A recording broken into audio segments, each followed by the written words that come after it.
स्वर्ग मिलेगा। इसी वास्ते हमने हरदम दान किया, कहा गया उसको ना समझा, आंख मीच कर मान लिया।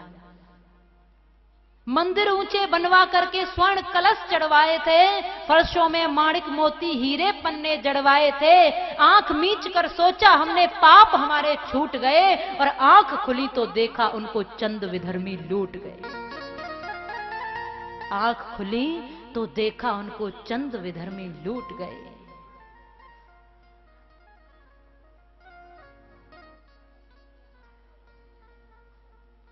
हमने सोचा ही नहीं। वही विश्वास हमने खो दिया है। बड़े बड़े मंदिर बनाए, पर याद रखना उन मंदिर में जाने वाले भक्त, उनके प्रति, भगवान के प्रति श्रद्धा हमने पैदा नहीं की। और यही कारण है आपका कि राम के देश में राम मंदिर खड़ा है, देख रहा है वो राम भक्तों की बाट। मंदिर तो हमने बहुत बनाए, मंदिरों की कमी है क्या? मंदिरों की कमी नहीं है, पर याद रखो मंदिर तो बनाए पर मंदिरों की सुरक्षा नहीं कर पाए। मंदिर तो बनाए पर मंदिरों में श्रद्धा नहीं थी, मंदिरों में हम सुरक्षा नहीं कर पाए। मंदिर तो हमने कश्मीर में भी बहुत बनाए थे। वो मंदिर जहां मुरलीधर की मुरली बाजा करती थी, वो मंदिर जहां कृष्ण कन्हैया की ज्योति जला करती थी, वो मंदिर जहां चीर बढ़ैया की, जो चीर बढ़ाने वाला श्याम सुंदर है, उसकी मीठी बांसुरी बजती थी, उसका चक्र चलता था। आज वो मंदिर मंदिर नहीं रहे, वो मंदिर खंडहर बन चुके हैं। और जिन मंदिरों में श्री कृष्ण जो चीर बढ़ाते रहते थे, उनकी मूर्तियां होती थीं, आज वो मंदिर मंदिर नहीं रहे, वो खंडहर बन चुके हैं। और आज उन्हीं खंडहरों में जो कभी कृष्ण के प्रतीक थे, आज वो खंडहर हैं, मंदिर नहीं है। और उन्हीं खंडहरों में तमाम बेटियों की इज्जत लूटी जाती है। वो मंदिर मंदिर नहीं रहे हैं, क्योंकि तुम सुरक्षा नहीं कर पाए। बना के खड़े करके चले जाओ मंदिर, पर इनकी सुरक्षा कौन करेगा? कौन रखवाली करेगा? कोई बाहर से आएगा इनकी रखवाली करने। मैं कहती हूं बहुत बड़े ज्यादा मंदिर बनाओ या मत बनाओ, पर याद रखना जो मंदिर बने हैं उनकी रखवाली सुरक्षा तुम कर जाओ, वही बहुत बड़ी बात है। तुम्हारे उन मंदिरों में फूल नहीं चढ़ते, तुम्हारे मंदिरों में धूप दीप नहीं जलते, और मंदिर पे मंदिर।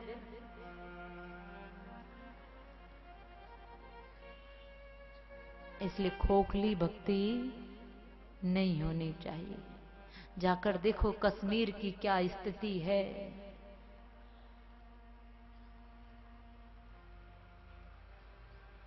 आप यहां सुरक्षित हो ना अभी, इसलिए शायद आपको समझ में नहीं आ रहा। अभी आप सोच रहे हो कि आग पड़ोस में लगी है, और आग जिस दिन पड़ोस में लग गई तो ध्यान रखना तुम्हारे घर तक आने में देर नहीं लगेगी। तुमको भी लग रहा है मेरा थोड़ी जल रहा है, पड़ोसी का जल रहा है, पर याद रखना पड़ोस में आग आ गई है तो तुम भी झुलसने वाले हो, बचने वाले तुम भी नहीं हो। अगर पड़ोसी की बेटी के साथ कुछ गलत हो रहा है तो सतर्क हो जाना, बेटी तुम्हारे घर में भी है। अगर कश्मीर में कुछ गलत हो रहा है, अगर कश्मीर में तुम त्रस्त हो, कश्मीर का नक्शा बदल गया है, तो याद रखना जावरा का नक्शा भी बहुत ज्यादा दिन ठीक रहने वाला नहीं है। अगर यही स्थिति बनी रही तो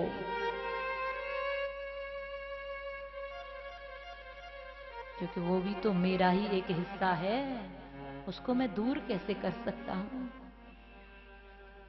तुम दूर नहीं देख पा रहे हो क्योंकि तुम्हारी दृष्टि बहुत छोटी हो गई है, तुम्हारा हृदय बहुत छोटा हो गया है। तुम बस राम के नाम पर ताली बजाकर अपने घर के दरवाजे बंद करके बैठ जाते हो, और किसी राम भक्त को जब जरूरत पड़ती है तो तुम्हारे दरवाजे नहीं खिड़कियों से झांकने पर तुम मजबूर हो जाते हो।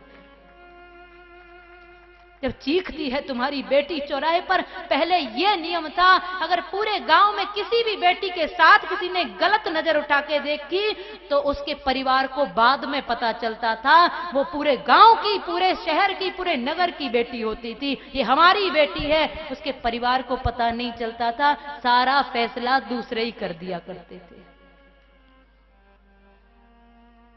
अगर किसी बुजुर्ग को चलते चलते अगर रास्ते में ठोकर लग गई और गिर गया तो अस्पताल तक कोई ये कहने नहीं जाता था कि तुम्हारे पिताजी गिर पड़े हैं। अस्पताल तक तो लोग उसको पहुंचा दिया करते थे, पूरा इलाज करके ले आते थे और फिर कहते थे पिताजी को थोड़ा लग गई थी चोट, क्योंकि हम वो सबके बुजुर्ग हैं, सबके बड़े हैं। आज हमारे तो खुद अपने पिता ही वृद्धाश्रमों की राह देख।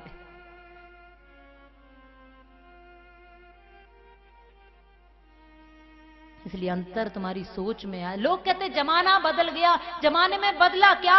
वही सूरज, वही चांद, वही धरती, वही आकाश, उसी समय उसी दिशा में सूरज आज भी निकलता है और उसी दिशा में उसी समय सूरज आज भी अस्त होता है। बदला क्या? वो जीव जंतु नहीं बदले, वो नदियों का रुख नहीं बदला, वो आकाश नहीं बदला, धरती नहीं बदली, कुछ भी तो नहीं बदला, सिर्फ तुम्हारी सोच बदल गई है। तुम बदल गए हो, जमाना तो वही का वही है। और बात करते हो अगर कलयुग की, तो याद रखना लोग कलयुग को बदनाम करते हैं। कलयुग के नाम में नाम कलयुग का लगाते हैं और कुकर्म खुद करते हैं। कलयुग है जी, ऐसा तो होना ही है जी। पर मैं कहती हूं जब तक व्यक्ति अगर सो रहा है तब तक समझ लो कलयुग है। जिस समय बैठ गया उस समय द्वापर युग आ गया, और जिस समय वो खड़ा हो गया उस समय त्रेता युग आ गया, और जिस समय धर्म की ध्वजा के लिए वो आगे बढ़ गया उस समय सतयुग आ जाता है। आज कलयुग में भी सतयुग आ सकता है अगर आप चाहो तो। आपकी सोच के ऊपर है। इसलिए बढ़ाओ ना इन युवाओं को, जोड़ो इनको राष्ट्र से, इस धरती से, इस मिट्टी से।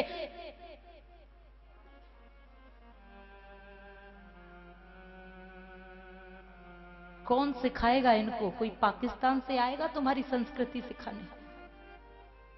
पहले फर्ज होता था घर की बूढ़ी बड़ी माताएं रोज रात को सोने से पहले सब बच्चों को बिठाया करती थी और उनको राम जी की, कृष्ण जी की सारी अच्छी अच्छी चर्चाएं सुनाया करती थी, कथाएं सुनाया करती थी, कहानियां सुनाया करती थी, गीत गुनगुनाया करती थी, और तब बच्चों को लोरियां गा गा कर सुंदर सुंदर चरित्र सुनाया करती थी। आज वही माँ सास बहू के सीरियल देख रही है। आज उसको फुर्सत ही नहीं। हम कितने छोटे होंगे और इससे कितना छोटा होंगे। पहले हम देखते थे, हमारे पास बहुत बड़े बड़े घर नहीं होते थे। हमारे बुजुर्ग जानते हैं कि कच्चे घर हुआ करते थे और बहुत छोटे घर हुआ करते थे। फिर भी याद रखना, पहले सब लोग घरों में रहा करते थे, घरों में सोया करते थे। आज हमारे घर बड़ी बड़ी बिल्डिंगें बन गई, बड़े बड़े घर बन गए, उसके बाद भी आज तमाम लोग फुटपाथों पर सोने को मजबूर हो रहे हैं। पहले बहुत ज्यादा अन्न नहीं उगता था क्योंकि इतने साधन नहीं थे। आज किसान 3-3 फसलें ले रहा है, तमाम साधन है, तमाम कुछ है, उसके बाद भी भूखों की कमी नहीं है इस देश में। एक समय था कि बहुत ज्यादा कपड़ा नहीं बनता था, सूत काता जाता था, बड़ी मुश्किल से कपड़े बनते थे। तो पर भी कभी आपने सुना कि कोई नंगा घूमता था? बहुत ज्यादा कपड़ा नहीं था लेकिन फिर भी सब ढक करके रहते थे। माताएं अपने शरीर के अवयवों को ढकती थी। आज एक एक फैक्ट्री में इतना कपड़ा बनता है, पूरा भारत ढक जाएगा, लेकिन उसी फैक्ट्री के मालिक की बेटी के पास शरीर ढकने को पूरे कपड़े नहीं होते हैं। उसके पास अपनी बेटी के लिए पूरे, क्योंकि जो जितना बड़ा हो गया वो उतना नंगा होता चला गया। आज हम नंगेपन में अपनी शान समझते हैं, हम बड़े हैं ना। जितने नंगे होते गए उतने बड़े होते गए हम। क्या सिखाओगी तुम इन बेटियों को? ये तो अभी से तुम्हारी सुनती नहीं है। क्या निर्माण करोगे इनका? आज वो स्थिति आ गई देश में, छोटे छोटे बच्चों के कमरे। मैं ये नहीं कहती बच्चों को सुख सुविधाएं मत दो, सब सुख सुविधाएं दो,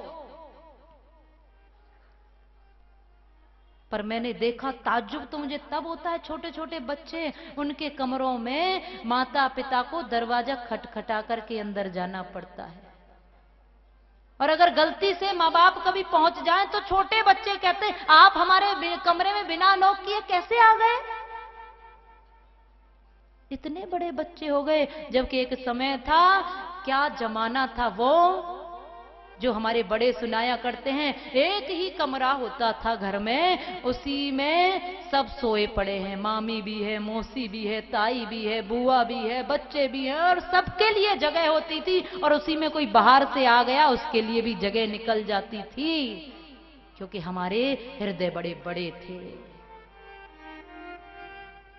आज एक बेटे के पास 10 घर होते हैं, उन 10 घरों में ताला बंद लगा है, उन 10 घरों में किराएदारों के लिए जगह है, पर माँ बाप के लिए जगह नहीं है। कैसा समय आया! सोच किसकी बदली?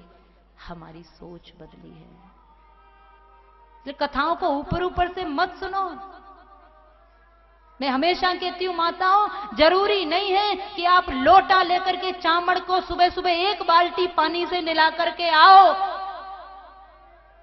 बहुत ज्यादा जरूरी नहीं है कि तुम भूखे रहकर भगवान को प्रसन्न करने की कोशिश करो, पर याद रखना, तुम भूखे रहो या ना रहो, तुम व्रत करो या ना करो, पर तुम्हारे घर में बूढ़ी सासू मां एक भी दिन भूखी नहीं सोनी चाहिए। ये तुम्हारा व्रत हो गया। तुम चामड़ को नहलाओ 1 बाल्टी पानी से या ना नहलाओ, क्योंकि वो कभी अशुद्ध नहीं होती है, उसको कभी जरूरत नहीं है तुम्हारे जल की।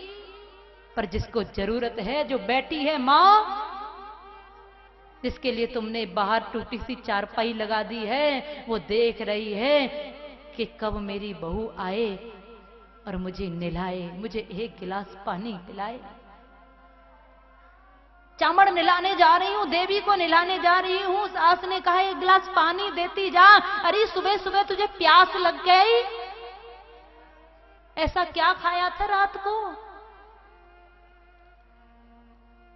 तो समझ लेना, देवी तो कभी खुश होने वाली नहीं है। जिसको आप वरदायिनी कहती हो ना, वो कौन होती है? वो सास होती है। वर कहते हैं पति को, और दायिनी देने वाली। वरदायिनी, वरदायिनी कोई और नहीं है, वरदायिनी होती है सासू मां, जिसने अपनी कोख से निकालकर, जिसने अपनी नींदें खोकर, जिसने अपना सुख चैन सब छोड़ करके उसको सींचा है, उसको पाला है, उसका दर्द, उसका गम अपनाया है और उसको बड़ा किया है, और बड़ा करके तुम्हारे हवाले कर दिया है। इससे ज्यादा तुम क्या लोगी उससे? वो वरदायिनी नहीं तो और कौन है?